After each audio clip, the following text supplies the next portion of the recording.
hoje, vamos lá. Resolução de conflitos.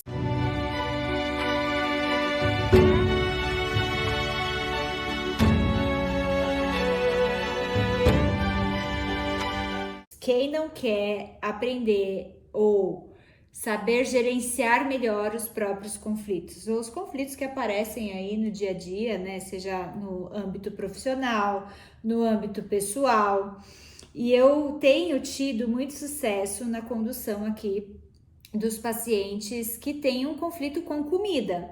Então, eu vou fazer um combinado aqui com você. Você escuta e você traduz na tua realidade. Você traduz para aquilo que você está vivendo, se for para o emagrecimento ou se for para uma outra área da tua vida, você vai fazendo aí essa interpretação, tá? Mas eu acho que esse conteúdo é muito válido, pelo menos para mim foi e vem sendo também bastante produtivo para as pessoas que têm escutado. Então, o principal, né, do pensamento é o seguinte: o conflito ele existe porque tem forças de mesma intensidade no mesmo patamar.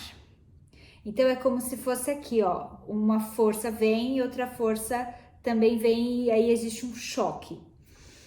A resolução disso não está aqui, a resolução disso está numa faixa acima.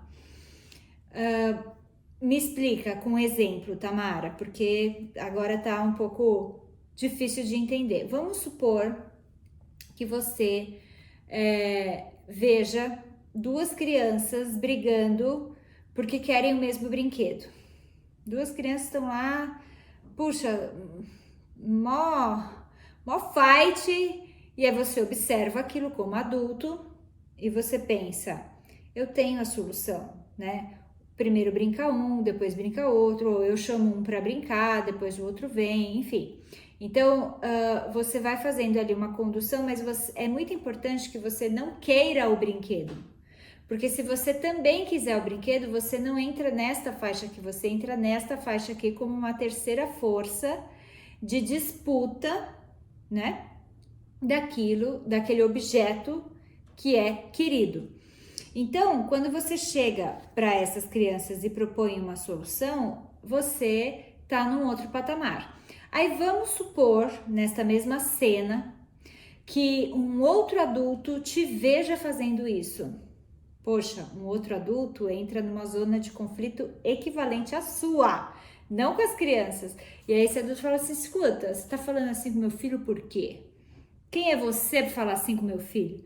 E aí você fala, não, é que eu tava vendo aqui, tá, mas não interfira. E aí pode ser que a resolução deste novo conflito esteja num outro senhor, por exemplo, que fala, eu assisti toda a cena, eu sei que a intenção dessa pessoa foi realmente fazer com que as crianças parassem de brigar. Então, eu trago esse exemplo que pode ser bem assim, simples, e realmente é. Para quê? Porque na perspectiva da comida, do alimento, a gente nunca vai vencer esse conflito que é o gostosinho, o só um pedacinho, só hoje, eu mereço, eu quero, sabe? Como recompensa. A gente nunca vai sair dessa faixa de argumentação com esses argumentos, porque eles sempre vão vencer, eles sempre vão ser mais fortes. O cérebro, ele quer o prazer imediato, o cérebro quer o prazer. Então, você está indo contra um fluxo natural que é buscar aquele benefício. Então, a grande questão é você ter um argumento para si mesma ou para si mesmo que esteja num patamar acima. Então, por exemplo, no meu caso, eu vejo coerência em comer de uma forma regrada. Eu gosto quando o paciente vem aqui no consultório e ele olha para mim, ele pode enxergar coerência. Por quê? Porque eu sou essa pessoa.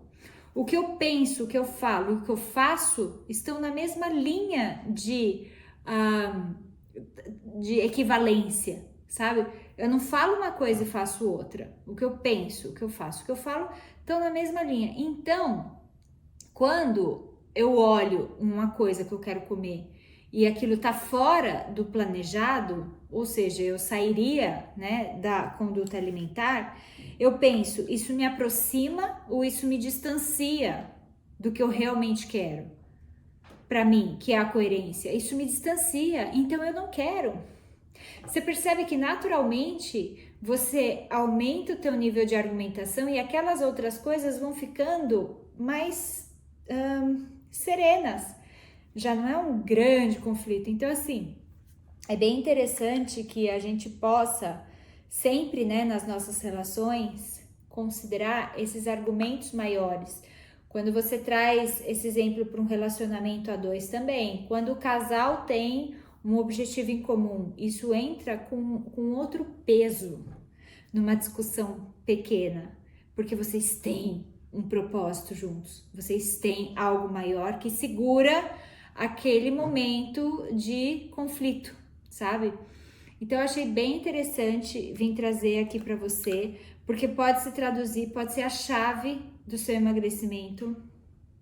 Enquanto você não tiver na sua cabeça o que você realmente quer, você vai se afastar naturalmente daquilo que você não quer.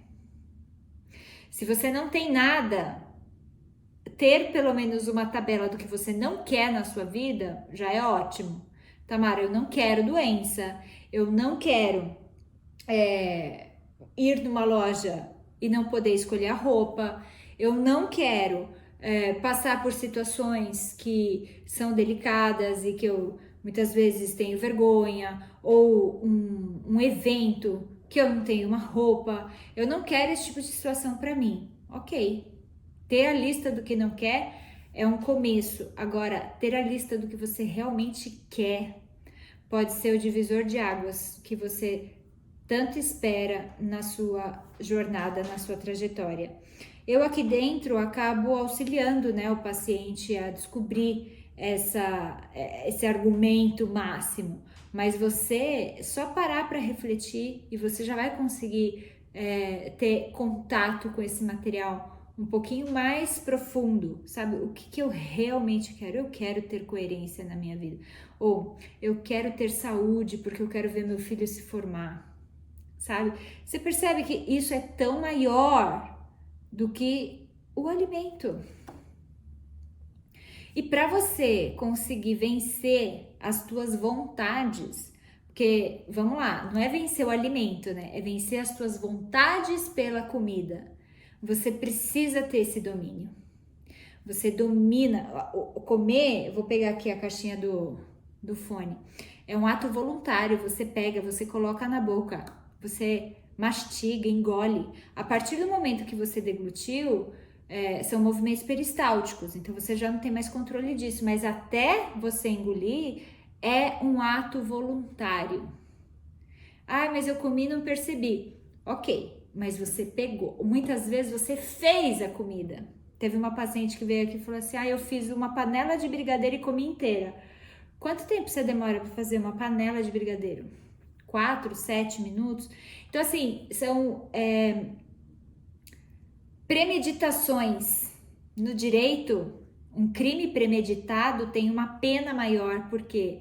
Porque deu aquela pessoa tempo para pensar como que ia fazer e tá. Então, assim, são penas maiores. E na alimentação, não que eu esteja comparando, mas assim, você tinha os ingredientes, você comprou os ingredientes, você fez aquela comida, sabe? Não vem dizer que você comeu sem querer, não foi sem querer, foi um ato voluntário. Muitas vezes que você não teve o domínio da vontade, e isso eu acredito, isso existe de fato, né? Não ter o domínio da vontade. E é exatamente esse o ponto que a gente pode desenvolver para que você consiga atingir o seu objetivo, que é o emagrecimento, né? Ou qualquer outro objetivo que você tenha para aprimoramento. O aprimoramento do ser, sabe? Do seu ser, ele passa, uma hora ou outra, ele vai passar pelo teu domínio das vontades. Eu ouso dizer que uma pessoa que não tem esse controle, né, das suas próprias vontades, talvez não seja uma pessoa confiável, pensando num relacionamento. poxa, se você cede aos teus instintos, você tá colocando muita coisa em xeque, né? Você tá colocando muita coisa na mesa. Ah, mas foi um impulso. É necessário ter o impulso, inclusive para ser uma pessoa mais confiável, sabe? Para você, para si, para o outro, para este relacionamento. Então, eu acredito que essa construção a gente possa embarcar aqui nesse pensamento e ir longe. Mas eu vou parando por aqui, porque a mensagem que eu queria dar, a mensagem principal, ela realmente foi dada. A resolução do conflito tá um patamar acima do que ele realmente acontece. Ache o seu argumento máximo e trabalhe bastante nele, porque aí você vai se tornando uma verdadeira máquina de dominar as tuas vontades.